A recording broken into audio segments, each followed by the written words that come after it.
Hello everyone, welcome to today's video. It is day 4 in Iceland and today was a relatively chill day. I did once again wake up at 6:30 this morning and I was not happy about that, but this time I was able to go back to sleep, so I woke up closer to like 7:30, 7:45, which is very close to breakfast time. Breakfast time is 8. I'm back in my bedroom today. You can see I got my friend Caractus right there. I also found out that there's a light that shines, a really bright light on my face so you can see me, even though it is like midnight right now. But it is still pretty light outside, I would say. Very light outside. It has pretty much been the same foods for breakfast each morning, like dinner and lunch will change, but breakfast typically doesn't. So I had more of the same, except I did try a hard-boiled egg this morning. I did bite into it, but I was skeeved out by the fact that the outer coating of the yolk inside the egg was gray, which I was assured that this was normal of hard-boiled eggs, but also I found the texture off-putting. But I'm glad I tried it, and it was fun peeling the shell. The morning was dedicated to knitting, so what it's been for me the past couple days is that it's been writing first and then the knitting afterwards, but we got to start with the knitting, which was good because I was feeling tired and I needed a bit of a slower start of the day to get my energy. We ended up working on our sweaters. I got to where I wanted to in the sleeve relatively quickly. On my sweater, I was able to attach the sleeves to the body today. We did talk about sweater construction a little bit. Even though the majority of the knitting time today was more general chatting while knitting type of vibe, there was some talk about the actual knitting itself. There's a difference between the construction of an Icelandic sweater versus an American sweater. So the Icelandic sweaters tend to be done in as much of one piece as possible. Like they'll knit the parts and they'll do as much as they can to avoid sewing. While the American sweaters, when you make them, you make the different pieces of it and then you have to seam them all together, and you get quite a huge variety of different sweater constructions that way, and it's a well-structured sweater, but you do have a lot more sewing to do when that happens. Meanwhile, with the Icelandic sweater, even though there's not a lot of sewing, there's only so much difference that can happen because the way that the sweater is designed, you have the yoke, which is considered the pattern, and then the rest of the sweater is the recipe. So once they figure out the pattern that they want to go across the yoke of the sweater, they create the math numbers based off of that. And it's all about knowing what your gauge is that you're going to be using, like how many stitches per inch, and then figuring out the measurement from here to here, and then your measurement across this way, and making the repeat of the pattern fit that. About midway through the session, the knitting designer who's on the trip, Joan of Dark, she got out her laptop and she was showing the process of charting a pattern on the software. So she uses Stitch Mastery, which she did mention that graph paper is pretty handy to use. The advantage of Stitch Mastery over regular graph paper is simply that if you make a mistake, it's easier to wipe the mistake away. So she was showing the process of actually charting a yoke on the pattern to show the process of how the different software works, because one of the other people in the group was interested in how to make charts. And even though I have had some experience making charts myself, I wasn't going to pass up an opportunity to see how another knit designer does her job. At that point, in order to get close, I just lay down on the ground, which I am one of the ones who is more likely able to get up after doing so. I managed to get to the color work on my sweater. And I also realized that I'm now playing Yarn Chicken. I don't know if I'm going to have enough to finish the pattern, like my main color, because I was supposed to buy 6 skeins and I only bought 5. That's on me for not remembering the number properly or looking up the number. But I do think I'm going to have enough of the other color in case I do run out, and there's always a chance of possibly finding that color tomorrow where we're going. We have a road trip planned for tomorrow where we were told to bring our wallets. I think that means we have an opportunity to buy yarn. Other people were also working on their sweaters as well.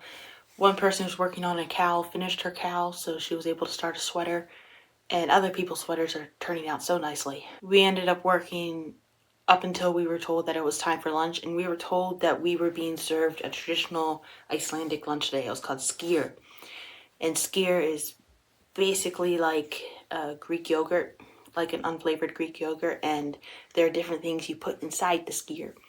They had white sugar and brown sugar set out for us, and they also had strawberries and blueberries, and they also had a little charcuterie board with crackers, and There was dried mango there and grapes and little sliced pieces of kiwi, which means there was no of the furry stuff with the kiwi. I think I ended up getting a little bit too much brown sugar and it tasted better once I mixed it in with the yogurt. But what it reminded me of was when I was younger, my mom used to buy caramel sauce in these little packets, like how you would have little packets of peanut butter, and she would sometimes get it for the apples.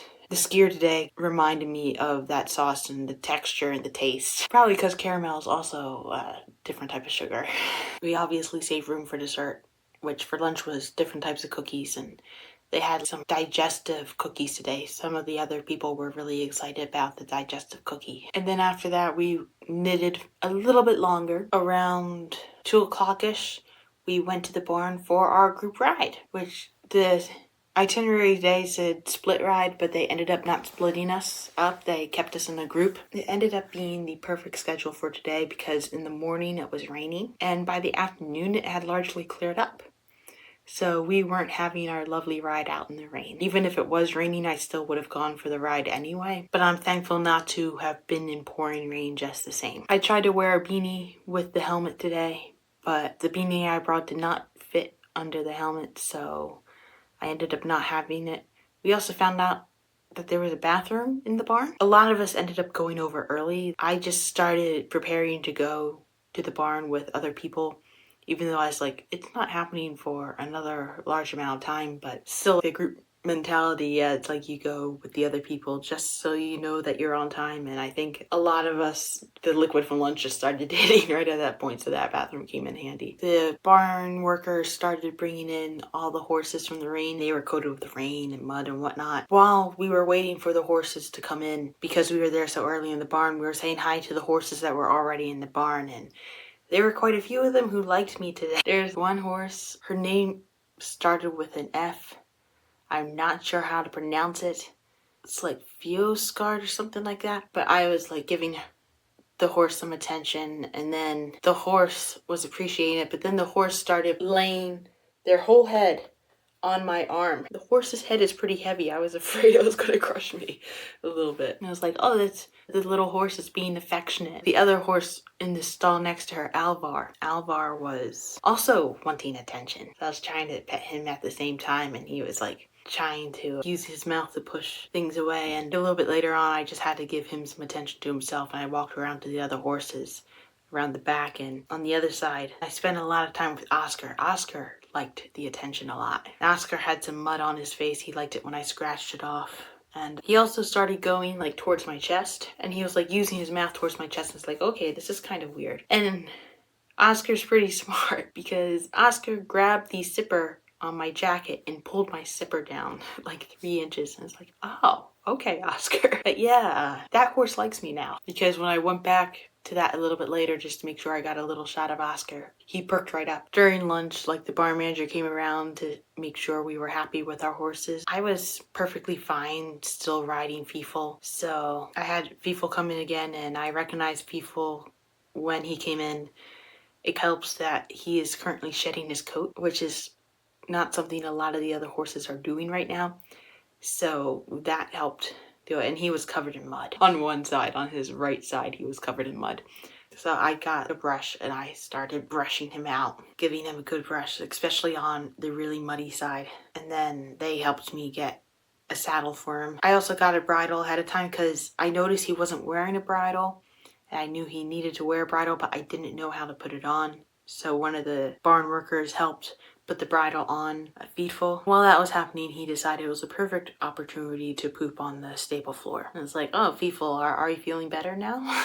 It's like, okay. And he was starting to get a bit fidgety because he noticed the other horses were going to the arena and he wanted to join the arena. It's like, okay, you need the bridle first. But then we went into the arena, we walked around, we got our little bit of exercises.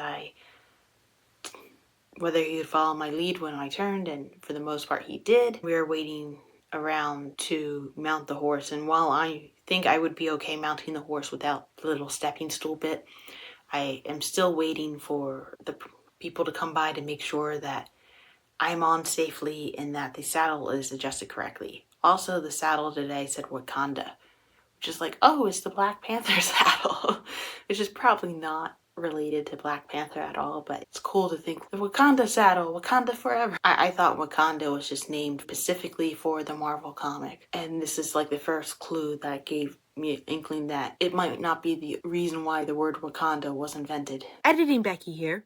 Since filming the video, I have done some research, and by research I mean a quick Google search, on the etymology of Wakanda. I am proud to give you a little bit of an answer of what came first. So Wakanda, as the African country in the Marvel Universe, was created in July 1966.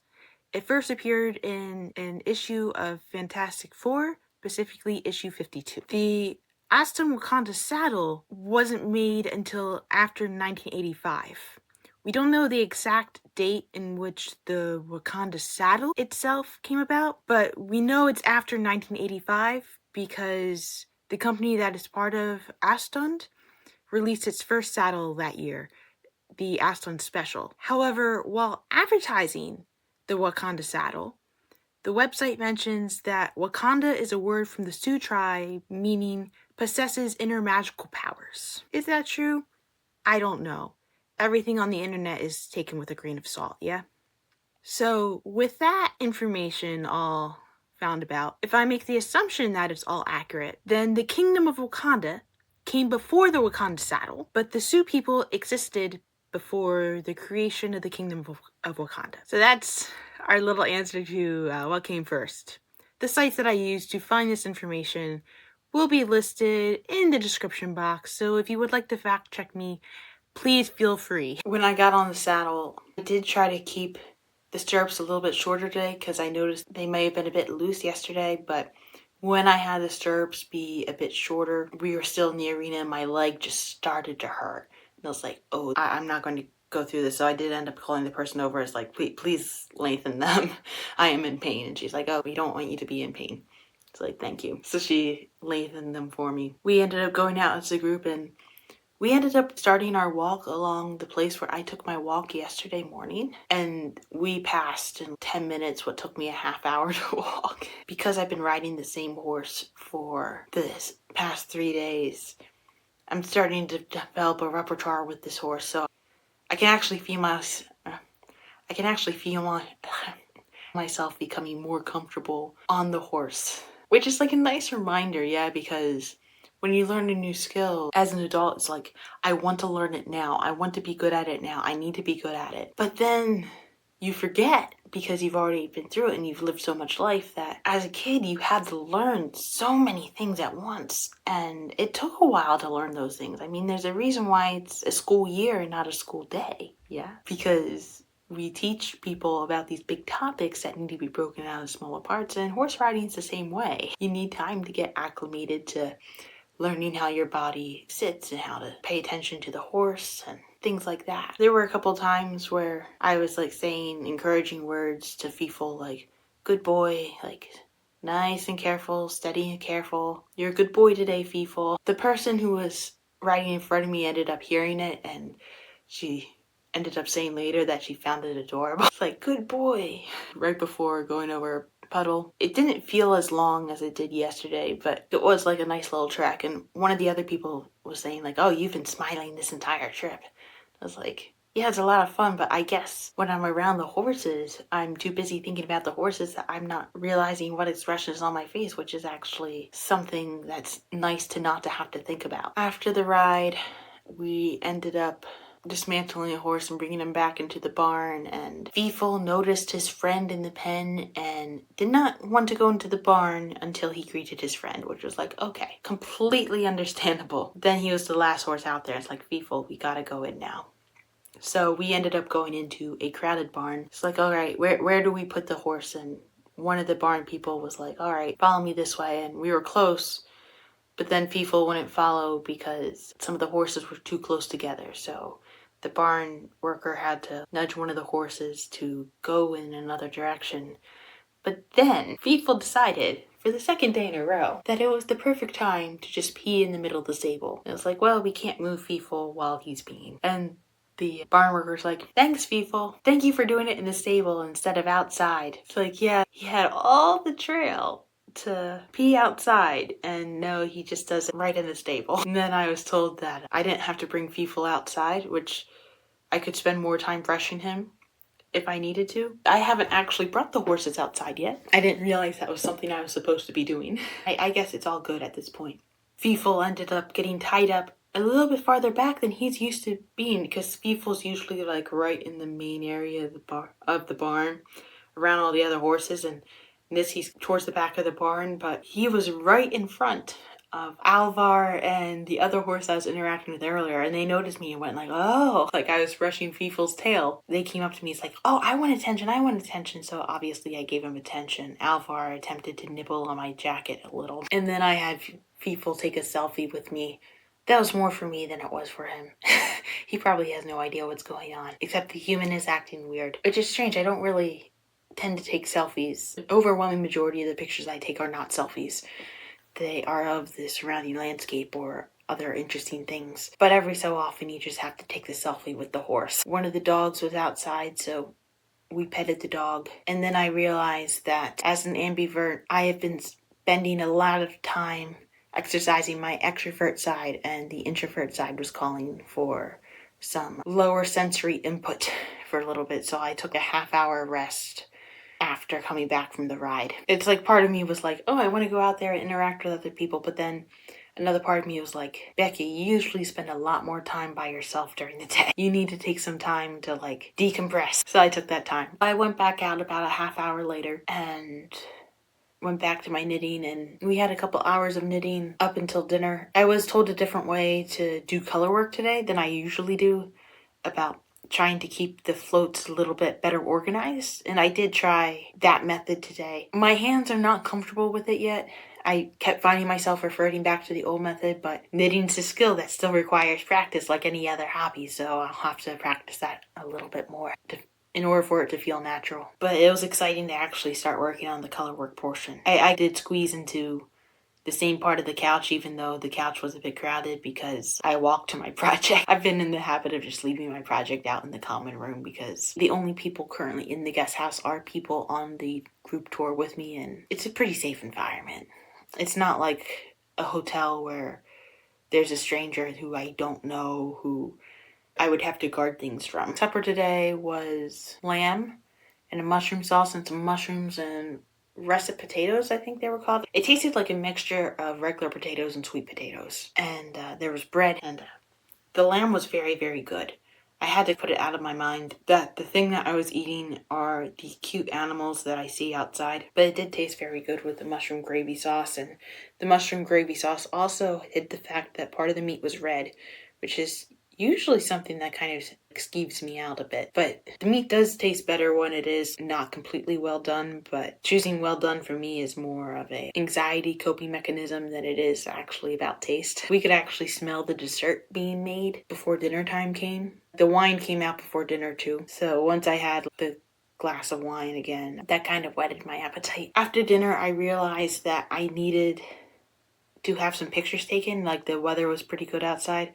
I brought some completed finished projects with me, knit-wise, that I owe people pictures for. Well, not necessarily owe, but they deserve to see pictures of the completed work I made using their pattern. Traveling to Iceland was the perfect opportunity, so I ended up asking someone who I thought would have a good sense of how to make the picture look good, even though she said she wasn't all that great, but I could already tell from the way she was helping me take the pictures that she already had some sort of sense to help make the picture look good. I got some pictures that I'm pretty happy with. After that, I came in to knit a little bit more, and I was told that I've gotten to flash dance sweater territory because the Lopi sweater that I'm working on is a bottom-up sweater. So you make the bottom portion first, and then you make the sleeves, and they all get connected together here. I got to the point where all the sweaters connected, and then there's a point where the decreases happen, but I haven't done the decreases yet, so it's still super wide. There was a point where someone else mentioned that they were going to go into the hot tub, and then shortly after that, I made a mistake on my color work, and I realized, oh, I'm not in the right mindset to continue working on this project right now. And it's like, well, the hot tub seems rather good. So I spent quite a long time in the hot tub. I ended up finding the robe that was in the room, which is nice because my towel is damp. And other people did get permission to use the washer and dryer today, so I probably could have just tossed it in the dryer for 10 minutes, but didn't feel like doing it. Yeah, I ended up getting to try the super soaker part of the jet and get to experience the massage jets on my back and like all over, and my neck was not a fan of it, but the rest of my body was. Then I got to soak in it for a little bit with just no jets at all. After that I came in and had some water. I'm still having to drink some more water right now. I put some Pedialyte in because I realized I was starting to get a bit dehydrated, and then I took a shower because I was already wet. I might as well, yeah. And that kind of wraps it up for today. It's a pretty chill day. Pretty chill day. Things aren't quite as brand new as they were a couple days ago, which is good. It's a nice place to be nice and familiar at. There's like room enough to think. So at this point, I'm gonna go to bed. We were told that we are leaving early. We're not necessarily starting breakfast earlier, but we are leaving for the first activity earlier in the day, and we haven't been told exactly what those activities are, except bring money. Yeah, so I want to make sure I don't miss it because I feel like tomorrow's going to be awesome. So anyway, that was today's entertainment. Have a nice day.